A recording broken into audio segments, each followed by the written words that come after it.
a la formation. Quelle formation? Sur les addictions. Francis pourra témoigner avec ce qu'il a bu hier soir. Bonjour, entrez. Moi, vous avez fait la fête ou quoi hier soir? Ouais. Dimanche soir, on est souvent chez Kevin. Vous avez pris l'apéro? Ah oui, comme d'habitude. Hein.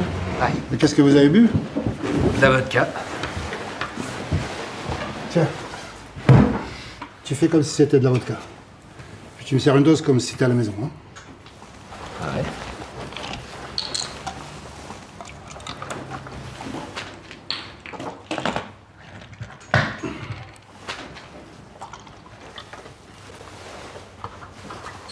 T'en bois combien sans être défoncé? Sans être défoncé comme ça, c'est difficile à dire. Je sais pas, dans la soirée, je dois en boire 5-6. 5, 6.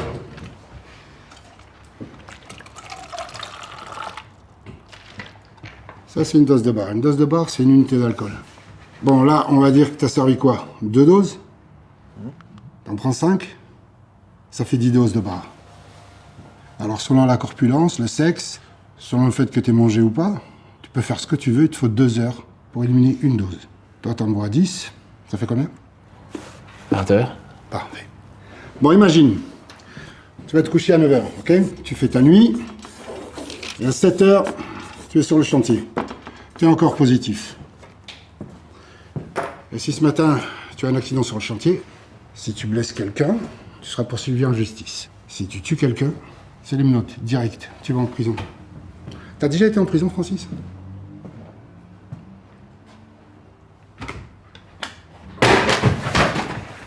Quoi? T'es avec nous, là? Ouais. Quand tu es sur ton téléphone, t'as pas les mêmes réflexes.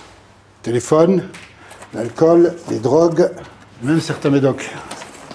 Ça te bouffe de la place dans ta tête et t'es pas là à 100%. Et sur un chantier, t'es pas à moitié là. Ou t'es là, t'es pas là. La consommation de drogue et de certains médicaments provoque une chute de la tension artérielle, augmente la fréquence cardiaque, modifie la perception visuelle, entraîne des troubles au niveau de la motricité, de la coordination, de l'équilibre, une baisse de la vigilance. Vous comprenez ce que ça veut dire? Ça veut dire qu'en chantier, à l'usine, en carrière, il y a du danger et que vous êtes incapable de le voir. Quand tu es au téléphone, que tu as fumé, tu n'arrives pas à te concentrer sur ce qui se passe autour de toi. Et ça, dans vos métiers, ça pardonne pas. De toute façon, chez nous, c'est interdit. On est contrôlé régulièrement. Bah ouais, c'est interdit. Et dans la religion aussi, c'est interdit. On sait très bien qu'il y a des gens qui boivent et qui esquivent les contrôles. Qu'il y a des gars qui fument du shit, qui prennent des médicaments. Mais personne n'en parle. Et qu'est-ce que tu veux qu'on dise?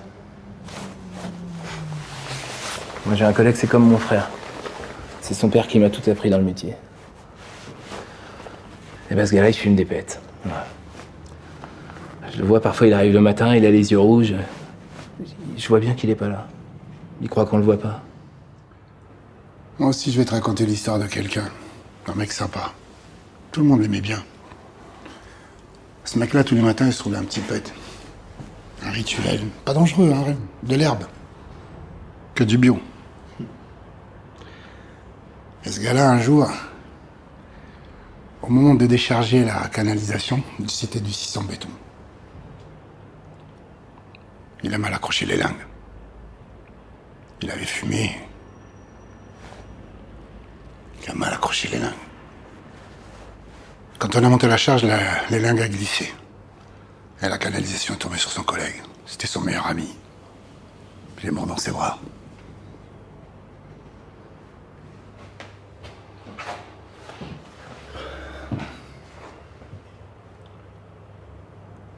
Ce gars-là qui fumait, Francis. C'était moi. C'est toute ta vie qui s'arrête ce jour-là. J'aurais dû en parler. Moi, si je m'en suis sortie, c'est parce que Mohamed est venu m'en parler. T'avais vu que j'avais un problème avec l'alcool. Et t'es venu m'en parler. Aujourd'hui, ça va. J'ai passé le cap. Mais ce qui est sûr, c'est que je m'en serais jamais sortie toute seule. Il faut se faire aider. Bon, on va bosser là ou on cause? On cause. Quelle heure disguise